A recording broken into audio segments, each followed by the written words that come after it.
മരണഭയത്തേക്കാൾ ആളുകളെ അലട്ടുന്ന ചിന്ത എങ്ങനെയാകും എൻ്റെ മരണം എന്ന ചിന്തയായിരിക്കണം. ഉറക്കത്തിലെ സുഖമരണം തൊട്ട് അപകടങ്ങളും പ്രകൃതി ദുരന്തങ്ങളും എണ്ണിയാലൊടുങ്ങാത്ത രോഗങ്ങളും മനുഷ്യന്റെ ആരോഗ്യത്തെ നിരന്തരം വേട്ടയാടുന്നുണ്ട്. ഒരു വലിയ സാമ്രാജ്യത്തെ സംരക്ഷിക്കുന്നതിന് തുല്യമായിട്ടാണ് ശരീരത്തിന്റെ പ്രതിരോധ ശേഷി നമ്മളെ സംരക്ഷിക്കുന്നത്. എന്നിരുന്നാലും ബാക്ടീരിയ, വൈറസ് പോലുള്ള കുഞ്ഞന്മാരൊക്കെ ചിലപ്പോഴൊക്കെ നമ്മുടെ ശരീരത്തിലേക്ക് പ്രവേശിച്ച് പ്രശ്നങ്ങൾ ഉണ്ടാക്കാറുണ്ട്. ഇതിൽ തന്നെ ചുരുക്കം ചില രോഗങ്ങൾ നിലവിലുള്ള ഒരു മരുന്നിനോടും പ്രതികരിക്കാതെ നമ്മുടെ മരണത്തിലായിരിക്കും കലാശിക്കുന്നത്. ഇങ്ങനെ ആളുകൾ പേടിക്കുന്ന, മെഡിക്കൽ സയൻസ് നിസ്സഹായരാകുന്ന ചില രോഗങ്ങളുണ്ട്. ഉദാഹരണത്തിന് റേബീസ് അഥവാ പേവിഷബാധ. ആയിരക്കണക്കിന് വർഷങ്ങളായി ലോകമെമ്പാടും പലതരത്തിൽ റിപ്പോർട്ട് ചെയ്യപ്പെട്ടിട്ടുള്ള ഒരു രോഗമാണ് പേവിഷബാധ.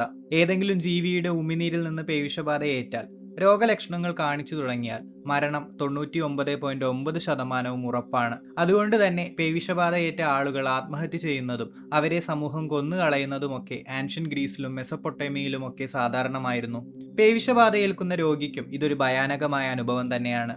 വെള്ളം പോലും കുടിക്കാൻ പറ്റാതെ ബോധരഹിതനായാണ് പലപ്പോഴും രോഗികൾ മരിക്കുന്നത്. പേവിഷബാധ വരുന്നതിന് മുമ്പ് വാക്സിൻ എടുക്കുന്നതല്ലാതെ ഇൻഫെക്ഷൻ വന്ന ശേഷം നമുക്കൊന്നും ചെയ്യാൻ സാധിക്കില്ല എന്നുള്ളത് ഈ രോഗത്തിന്റെ ഭയാനകതയെ വളർത്തുന്നു. നിലവിലെ വൈദ്യശാസ്ത്രം ഉപയോഗിച്ച് രോഗിക്ക് ഒരു വേദനരഹിതമായ മരണം നൽകാൻ ശ്രമിക്കുക എന്ന ദൗത്യമാണ് പലപ്പോഴും ഡോക്ടർമാർക്കുള്ളത്. രോഗം വന്നതിന് ശേഷം 99.9% മരണം ഉറപ്പാണ് എന്ന് ഞാൻ നേരത്തെ പറയാൻ കാരണം, ചില ആളുകൾ റേബീസ് ഇൻഫെക്ഷനെ അതിജീവിച്ചതായിട്ട് മെഡിക്കൽ റെക്കോർഡുകളുണ്ട്. ഒരു മെഡിക്കൽ മിറാക്കിൾ എന്ന് തന്നെ വിളിക്കാവുന്ന ഇത്തരത്തിലുള്ള ഒരു അതിജീവനത്തിന്റെ കഥയാണ് ഇന്നത്തെ വീഡിയോയിൽ നമ്മൾ നോക്കാൻ പോകുന്നത്. 2004 വെറും 15 വയസ്സുകാരിയായ ജിയാന ഗെയ്സ് എങ്ങനെയാണ് പേവിഷബാധയെ അതിജീവിച്ചതെന്ന് നമുക്ക് നോക്കാം. ഇതിലൂടെ പേവിഷബാധയെ പറ്റി കൂടുതൽ നമുക്ക് മനസ്സിലാക്കാൻ ശ്രമിക്കാം.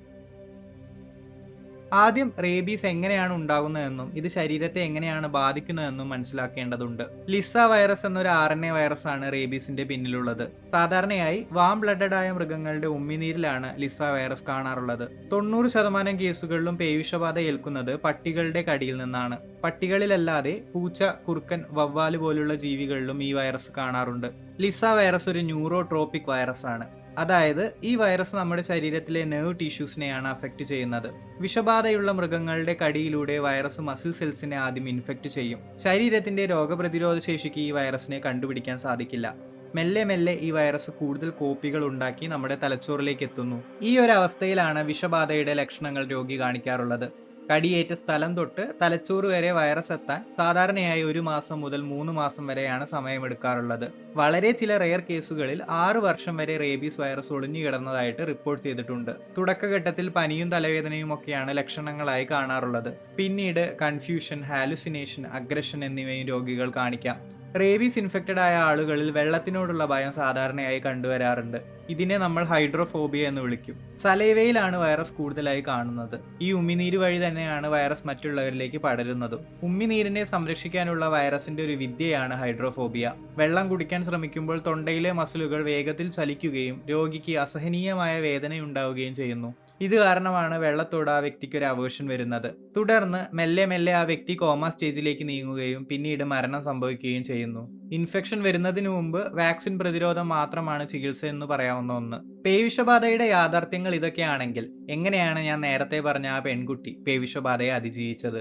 2004 വെറും 15 വയസ്സ് പ്രായമുള്ളപ്പോഴാണ് ജിയാന ഗെയ്സിനെ ആശുപത്രിയിലേക്ക് കൊണ്ടുവരുന്നത്. ആ കുട്ടി രക്ഷിക്കാൻ ശ്രമിച്ച ഒരു വവ്വാലിന്റെ കടിയിൽ നിന്നാണ് വൈറസ് ശരീരത്തിലേക്ക് എത്തിയത്. വാക്സിൻ എടുക്കാത്തത് കൊണ്ട് തന്നെ റേബീസിന്റെ ലക്ഷണങ്ങളുമായി ഒക്ടോബർ 2004 ജിയാനയെ വിസ്കോൺസിൻ ഹോസ്പിറ്റലിൽ എത്തിച്ചു. പേവിഷബാധ സ്ഥിരീകരിച്ചതോടെ കുറച്ചു ദിവസത്തിനകം ജിയാന മരിക്കുമെന്ന് ഏറെക്കുറെ ഉറപ്പായി. അന്ന് വിസ്കോൺസിൻ ഹോസ്പിറ്റലിലെ ചൈൽഡ് സ്പെഷ്യലിസ്റ്റ് ആയിരുന്ന ഡോക്ടർ റോഡ്നി വില്ലബി റേബീസ് ഇൻഫെക്ഷനെ കുറിച്ച് വ്യക്തമായി പഠിച്ചൊരു വ്യക്തിയായിരുന്നു. റേബീസ് വൈറസ് നമ്മുടെ തലച്ചോറിൽ ന്യൂറോ ട്രാൻസ്മിറ്റർ ഡിസ്ഫങ്ഷൻ വഴിയാണ് മരണം ഉണ്ടാക്കുന്നത് എന്നൊരു ഹൈപ്പോതെസിസ് അന്ന് നിലനിന്നിരുന്നു. അതായത് ഇൻഫെക്ഷൻ ബാധിച്ച വ്യക്തിയുടെ ബ്രെയിൻ ആക്ടിവിറ്റി ഏറ്റവും കുറവാക്കിയാൽ ശരീരത്തിന്റെ പ്രതിരോധ ശേഷിക്ക് വൈറസിനെ ഫൈറ്റ് ചെയ്യാൻ കൂടുതൽ സമയം കിട്ടുമെന്നും രോഗി രക്ഷപ്പെടാൻ ചെറിയൊരു സാധ്യതയുണ്ടെന്നും ഒരു തിയറി ഉണ്ടായിരുന്നു. ഈ ഒരു പരീക്ഷണം ജിയാനയുടെ കേസിൽ നടത്താൻ ഡോക്ടർ തീരുമാനിച്ചു. പാരന്റ്സിന്റെ സമ്മതത്തോടു കൂടി തന്നെ ഡോക്ടർ റോഡ്നി ജിയാനയെ മെഡിക്കലി ഇൻഡ്യൂസ്ഡ് കോമ സ്റ്റേജിലേക്കാക്കി. ഈ കോമ സ്റ്റേജിലായതോടുകൂടി ജിയാന ഗേസിന്റെ ബ്രെയിൻ ആക്ടിവിറ്റി ഏറ്റവും മിനിമമായി. ഇതിനുശേഷം കീറ്റാമിൻ, മിഡസോളം, മറ്റ് ആന്റിവൈറൽ മെഡിസിനുകൾ എന്നിവയെല്ലാം ശരീരത്തിലേക്ക് കുത്തിവെച്ച് പ്രതിരോധ ശേഷി മെല്ലെ കൂട്ടാൻ ശ്രമിച്ചു. ഒരത്ഭുതം എന്നോണം 6 ദിവസത്തിന് ശേഷം ജിയാനയുടെ ശരീരം റേബീസ് ആന്റിബോഡി പ്രൊഡ്യൂസ് ചെയ്യാൻ തുടങ്ങി. ശരീരം പേവിഷബാധയെ ഫൈറ്റ് ചെയ്യുന്നുണ്ട് എന്നുള്ളതിന് ലക്ഷണമായിരുന്നു ഇത്. ജിയാനയുടെ രോഗലക്ഷണങ്ങൾ കുറയാൻ തുടങ്ങി. കുറച്ചാഴ്ചകൾക്ക് ശേഷം ജിയാനയെ മെഡിക്കൽ കോമയിൽ നിന്ന് ഡോക്ടർ തിരിച്ചു കൊണ്ടുവന്നു. 6 മാസത്തോളം അവളെ ഒബ്സർവേഷനിൽ വെച്ചു. ഈ ഒരു കാലഘട്ടത്തിൽ പിന്നീട് റേബീസിന്റെ ലക്ഷണങ്ങളൊന്നും ജിയാനയിൽ കണ്ടില്ല. അങ്ങനെ പേവിഷബാധയെ അതിജീവിച്ച ആദ്യ വ്യക്തിയായി ജിയാന മാറി. ഇതിനുശേഷം ഈ ട്രീറ്റ്മെന്റ് പ്രോട്ടോകോൾ മിൽവോക്കി പ്രോട്ടോകോൾ എന്ന പേരിലാണ് അറിയപ്പെടുന്നത്. ജിയാനയ്ക്ക് ജീവൻ തിരിച്ചു കിട്ടിയെങ്കിലും പൂർണ്ണമായി പഴയൊരു ആരോഗ്യസ്ഥിതിയിലേക്ക് പോകാൻ അവർക്ക് സാധിച്ചിരുന്നില്ല. മിൽവോക്കി പ്രോട്ടോകോളിന്റെ സൈഡ് എഫക്ട്സ് വലുതായിരുന്നു. തുടക്കത്തിൽ സംസാരശേഷിയും നടക്കാനുള്ള കഴിവും ജിയാനയ്ക്ക് നഷ്ടപ്പെട്ടിരുന്നു. മെഡിക്കൽ കോമയുടെ സൈഡ് എഫക്റ്റുകൾ ഇപ്പോഴും ജിയാനയുടെ ജീവിതത്തിൽ കൂടെയുണ്ട്. പക്ഷേ ജീവൻ തിരിച്ചു കിട്ടിയെന്ന അത്ഭുതത്തിൽ സന്തുഷ്ടയാണ് ജിയാന. ഇതേപോലത്തെ സൈഡ് എഫക്ട്സ് ഒക്കെ വരാൻ സാധ്യതയുണ്ടെങ്കിലും മറ്റൊരു ചോയ്സും ഇല്ലാത്തൊരവസ്ഥയിൽ മിൽവോക്കി പ്രോട്ടോകോൾ രോഗികൾക്ക് കൊടുക്കുന്നത് നല്ലതല്ലേ എന്ന് നിങ്ങൾ ചിന്തിക്കുന്നുണ്ടെങ്കിൽ കാര്യങ്ങൾ അത്ര എളുപ്പമല്ല എന്നുകൂടി മനസ്സിലാക്കി വെക്കുക. മിൽവോക്കി പ്രോട്ടോകോൾ ഒരു 100% ഗ്യാരണ്ടീഡ് ട്രീറ്റ്മെന്റ് ഒന്നുമല്ല. മിൽവോക്കി പ്രോട്ടോകോൾ ട്രൈ ചെയ്ത 41 പേരിൽ 6 പേര് മാത്രമേ ഈ പ്രോട്ടോകോളിന് ശേഷം സർവൈവ് ചെയ്തിട്ടുള്ളൂ. അതായത് മിൽവോക്കി പ്രോട്ടോകോളിന്റെ മോർട്ടാലിറ്റി റേറ്റ് 85%. ഇത് വലിയ ശുഭാപ്തി തരുന്നൊരു ഡാറ്റയല്ല. ഇതിന്റെ സൈഡ് എഫക്ട്സ് ആകട്ടെ ഓരോ വ്യക്തികളിലും ഓരോ രീതിയിലാണ് കാണാറുള്ളത്. ജിഎൻഎയുടെ കേസിൽ കണ്ടതുപോലുള്ള ചെറിയ വൈകല്യങ്ങൾ മുതൽ പൂർണ്ണമായി കോമ സ്റ്റേജിലേക്കായ രോഗികൾ വരെ റിപ്പോർട്ട് ചെയ്യപ്പെട്ടിട്ടുണ്ട്. ഇതുകൂടാതെ മെഡിക്കലി ഇൻഡ്യൂസ്ഡ് കോമയുടെ എത്തിക്കൽ ഇഷ്യൂസ് ഇതിന്റെ മറ്റൊരു വശമാണ്. ഈ പറഞ്ഞ കാരണങ്ങളെല്ലാം കൊണ്ട് തന്നെ മിൽവോക്കി പ്രോട്ടോകോൾ റേബീസ് ഇൻഫെക്ഷൻ ഒരു സജസ്റ്റഡ് ട്രീറ്റ്മെന്റ് പ്രോട്ടോകോൾ ആയിട്ട് മെഡിക്കൽ ലോകം അംഗീകരിച്ചിട്ടില്ല. റേബീസ് ഇൻഫെക്ഷനെ മനസ്സിലാക്കാനും അതിനെ ട്രീറ്റ് ചെയ്യാനും നമുക്ക് കൂടുതൽ റിസർച്ചുകളുടെ ആവശ്യമുണ്ട്. ഇതൊക്കെ കൊണ്ട് തന്നെയാണ് ജിഎൻഎയുടെ കേസ് ശരിക്കും ഒരു മെഡിക്കൽ മിറാക്കിളായി കൺസിഡർ ചെയ്യുന്നത്. നിലവിൽ റേബീസ് ഇൻഫെക്ഷൻ വരാതിരിക്കാൻ നോക്കുക എന്നത് തന്നെയാണ് ഏറ്റവും നല്ല ചികിത്സാ രീതി.